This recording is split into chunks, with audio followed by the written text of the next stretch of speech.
Hi guys, papakita ko sa inyo yung HUD ko or HUD. So, ang gamit ko nga pala is 4 fingers or mas tinatawag na claw finger. Pero syempre, tataasan ko muna yung opacity kasi paano nyo makikita, 'di ba, kung malabo. Di ako galit, nag-explain lang. So, ayan nga, unti-unti na nga tinataasan ni Madam. Dati nga pala guys is 3 fingers lang talaga yung gamit ko. And parang mas gusto ko dagdagan kasi wala, hindi ako kontento. Ayan. Kaya dinagdag ko yung nasa taas, yung mismong scope or ADS lang. Ayun yung dinagdag ko.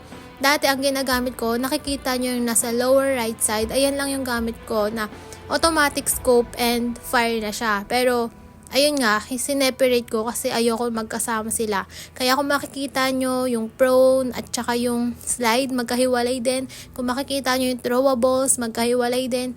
Ayun, gusto ko naghihiwalay talaga lahat. Ang hirap kasi 'di ba? Lalo na need ilong press yung slide para mag-prone. So ayun na nga, explain ko na paano naman ako maglaro. Kung makikita nyo yung yellow, ayan, slide, jump, slide, jump, slide, jump. Ganun muna para magamay nyo muna. Kapag okay na, slide, jump, scope, fire. Ganon. Slide, jump, scope, fire. Ganyan yung HUD ko before. Yan, yung kinukwento ko sa inyo kanina. Tapos, yun nga, sineparate ko lang siya. Inangat ko lang siya sa taas. Ginagamit ko nga pala yung scope na may fire pang bato ng trip mine or ng smoke. Kaya, very important pa rin siya sa akin. Tapos, yung nasa right side na fire, ayun naman yung ginagamit ko pang barrel. So, lahat yan is nagagamit ko talaga siya. Hindi lang siya for design. Ayan namang switch, nakikita nyo yan. Ayan yung pinipindot ko kapag magpapalit ako ng secondary kineme ko. Mas magkatabi yung scope and reload para mas madali siya mapindot. Ewan ko, kasi yung sa left side kung makikita nyo, 3 na yung pipindutin ko. Ang complicated naman kung dyan ko pa ilalagay yung reload ko, 'di ba?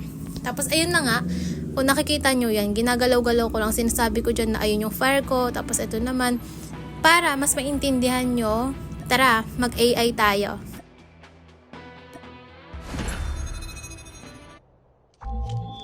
At ayun na nga, nakapasok na nga tayo dito sa AI. Dito muna tayo para mas makita nyo yung mga pinagsasabi ko.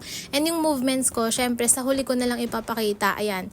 Una is syempre takbo-takbo, slide, jump, slide, jump. Ganun muna hanggang sa magamay nyo yan.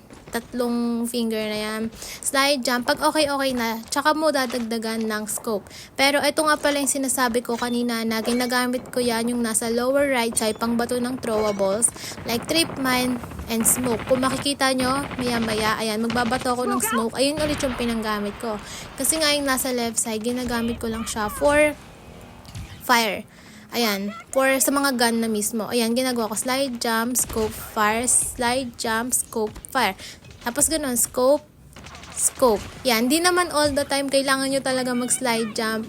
Depende na lang sa mood nyo yun. Pero kung SG ka, dapat talaga kumukulit ka para hindi ka kagad matamaan, lalo na kapag rat-rat. So yan, slide, jump, scope, fire. Ganon. Tapos reload. Actually, pag nagre-reload ako, nagpo-prone talaga ako, dumadapa ako. Pero since bot naman kalaban natin is, di na ako nagpo-prone. Yan. Tapos, slide, jump, scope, slide. Yes, ayun na. Papakita ko na sa inyo yung kapag nagamay nyo na. Sana nakatulong, no? Kahit puro ko daldal dito. Ayan. Makikita nyo na. Ayan na. Yun na siya. Gigil na siya talaga. Wala na, di na napatuloy yung tutorial, naglaro na, nag-enjoy na siya. Contact with enemy. O tama na yan, ibalik mo na yung opacity mo sa mababa. Bago matapos, mag-shoutout muna tayo.